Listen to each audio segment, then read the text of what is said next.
Daredevil Born Again Season 1 is underrated. It is extremely overhated, okay? Because look, Daredevil Born Again Season 2 has finally wrapped up, and honestly, I thought it was pretty okay, leaning towards positive, just a mixed bag. A lot of stuff that was really good, a lot of stuff that didn't really work. I've went over it in previous videos, but I absolutely loved Season 1 of Born Again. I thought it was amazing, and I saw the reception to it. Everybody saying that they hated it, that they thought it didn't come together very well, they didn't think it was very cohesive, all these different things. I was like, I don't get the hate at all. So I'm going to make this video kind of just talking about why I love that first season of Born Again, and kind of just unpacking all of that, because I feel like there really hasn't been anybody that has done that on YouTube, right? All the reviews, it feels like it's just not really caring for the first season and heavily criticizing it, but there isn't really a voice out there for those that love the first season of Born Again. And well, I'm gonna be the one to do it because I loved this season. I'm very passionate about it, and I'm gonna discuss it here. I recently revisited it after watching season 2 of Born Again, and just to start off, okay, I think that this season comes together very well, okay, right? And I know, Frankenstein's monster of two different creative teams, right? You had the old creative team that came in, they all got fired, they brought in a new team, but they still had a lot to work with from that old creative team that they had to use because they invested so much money into it, so then they made a bunch of new stuff,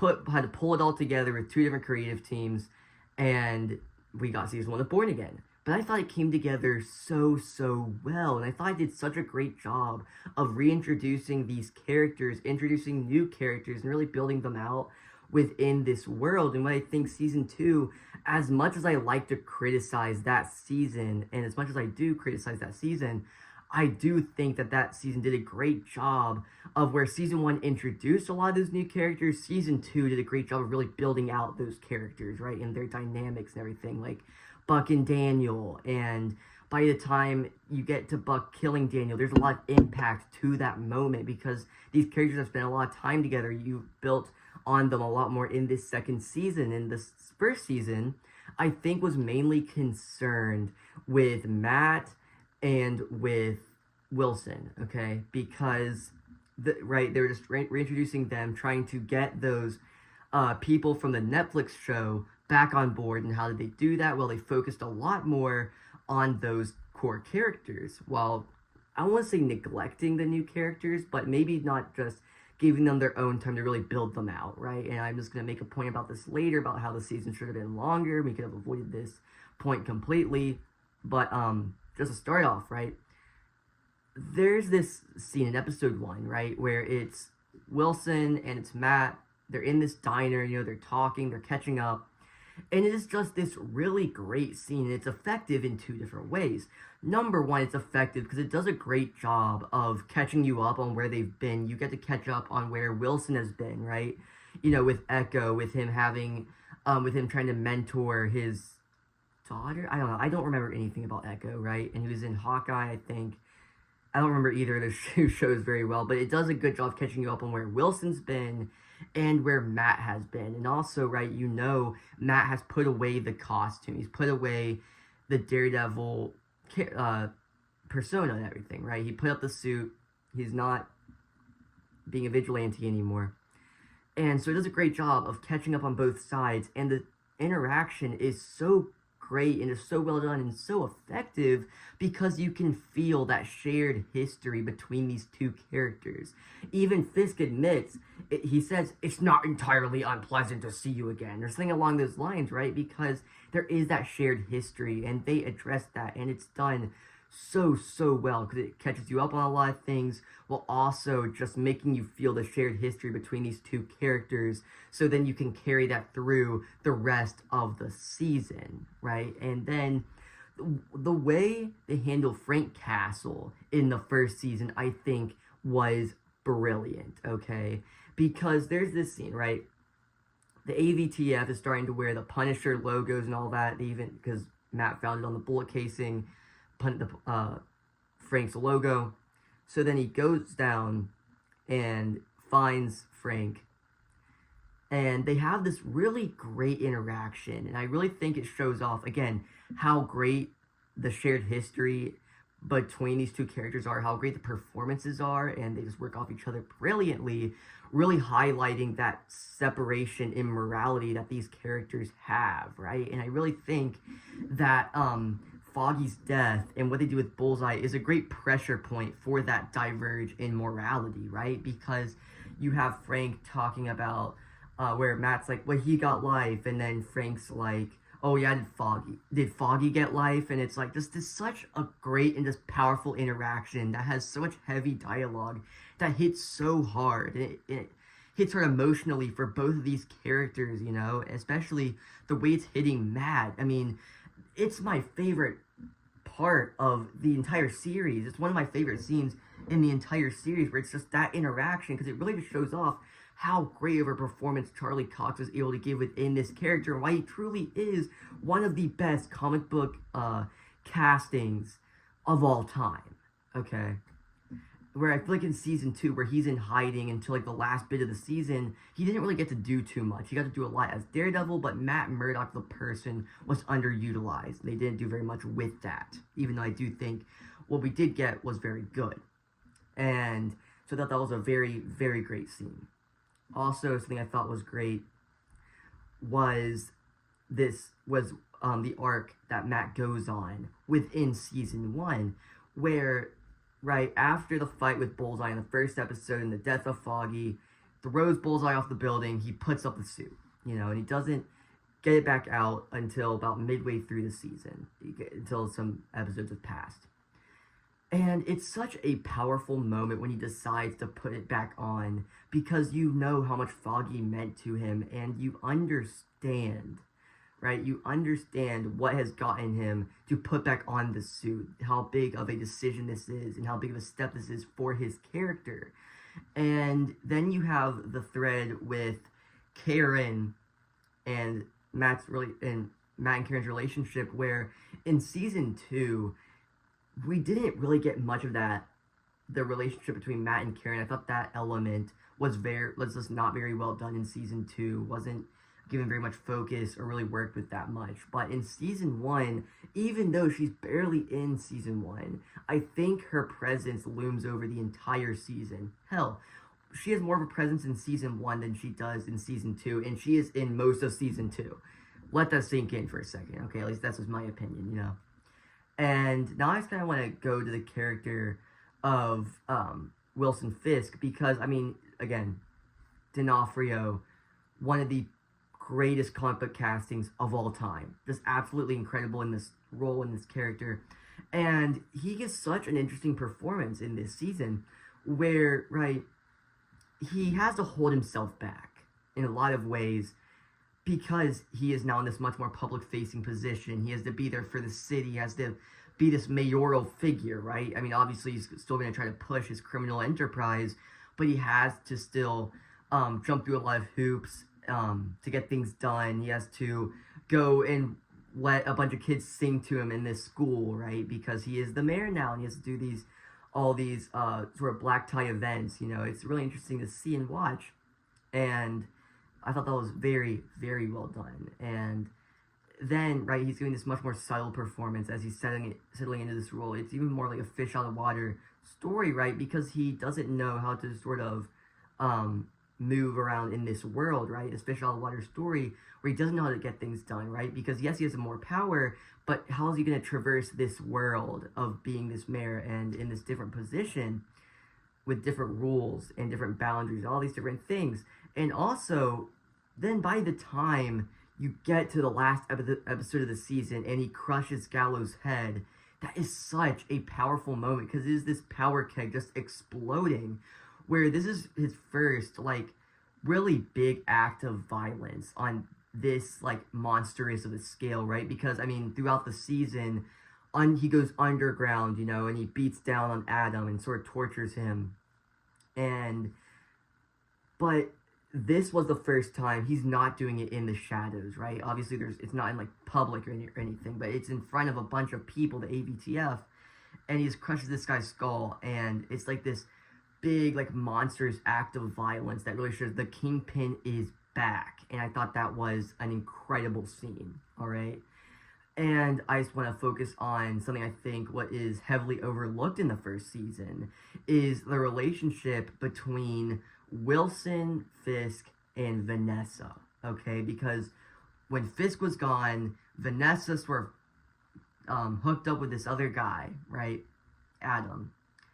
And that's when we meet Heather Glenn because they go to couples therapy over it.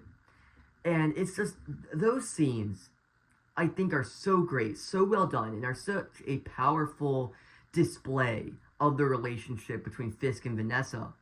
Because when they're sitting there, right, they sort of have this dynamic that's so interesting to unfold, and both of these people are great in their roles, and they've been in these roles for a long time, so just seeing them interact, it just works so perfectly. They bounce off each other brilliantly, right? Where, you know, they're still on opposite sides of this thing, right? Of their relationship, trying to come back together, but also they do have that connection still where they can still bounce off of each other, right? And they're still tied together by this criminal enterprise, and they still have this connection with each other. I think is so well explored. And right then he just goes underground, and that's where he goes with Adam, right? He even brings this axe down there one time and opens a cell and gives this whole thing about how Fisk used to beat men 3 times his size, and how something like a tool can be something like a tool can be a great equalizer. I really hope that was a good impression. I'm kind of proud of that.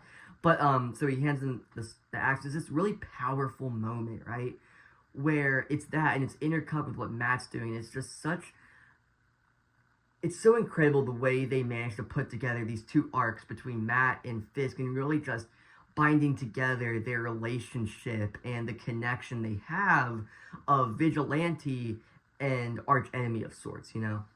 And so just that moment with the axe and him beating down Adam is such a powerful moment, you know?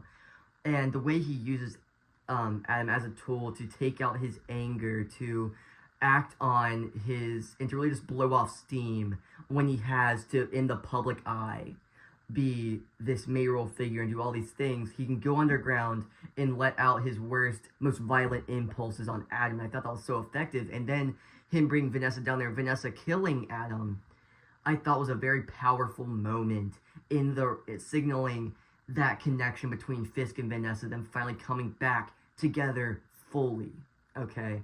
Resolving that conflict there that was between them. And even that underground area where Fisk would go sometimes is so symbolic of, you know, when he's going to all these black tie events, doing his mayoral duties, versus when he goes under there and he work off his most violent impulses. Just brilliant contrast, you know, being in the shadows underground versus how he is in the public eye. It was great as now the mayor. And even the finale, which I'm going to do a whole nother video talking about which finale I think was better between the 2 seasons and why. But that all being said, I think the one in season 1 was very effective because it was just this powder keg exploding in the city. You know, we get some great Daredevil and Punisher action. I feel like the way that Fisk sort of explodes in that episode, you know, like I mentioned earlier, was tremendous. And just, I'll go more in depth in that video, but still, I just think there's a lot of things in season 1 that are amazing. And like Bullseye, even though I do think he was done better in season 2 because of how his character was expanded upon, I do think his character in season 1 was also done amazingly, right? Even though he's not in that much of the season. Again, the way they managed to use these characters that may not get a whole lot of screen time, but their presence is felt over the entire thing. Like Foggy, like Karen, like Bullseye, you know? Their presence looms over. And then Matt taking a bullet for Fisk, again, just such a powerful moment in that relationship and dynamic between Matt and Wilson. Just great stuff. And then there's the whole thing with how the Muse was underutilized, which, look, I don't totally disagree with, but I think for what we got with that character, I think the actor managed to give a haunting performance that was honestly fantastic, and I loved the action we got, like the Muse versus Daredevil, and just the bits we got of the Muse were so haunting and just so well done, right? just with the costume, with his artwork, it all just has this feel to it that is so welcome in the show, okay? And I want to go beyond that and say I do think there is one major flaw that plagues both seasons, and that is the runtime, right? Where I mentioned at the very beginning how both seasons, so they do some things better than others, right? Where some things feel underutilized, or some things sort of fall through the cracks, or some things aren't focused on as much as they should be, or different, or maybe some things are focused too much on, and other things suffer because of it. It's because the episode runtime, like not the runtime per episode, but the amount of episodes is far too short, right? Because if we had more episodes, then we could let all aspects of the story thrive. We could have how great the stuff between Matt and Fisk was in season 1, and also have the amazing side character work that was present in season 2, and you could have all of that, but it just doesn't happen because there's not enough episodes, so they decide what they want to prioritize, you know? And we also could have more episodes like the bank episode, right, where I think that is such an amazing episode because it just gives us time to settle in with these characters and with Matt, and just it's not just like bouncing from thing to thing, just moving through the plot. It gives us a second to rest. And I thought it was absolutely amazing, okay? And there's the whole thing, right, with how it's boring just keep on seeing Fisk in the villain role.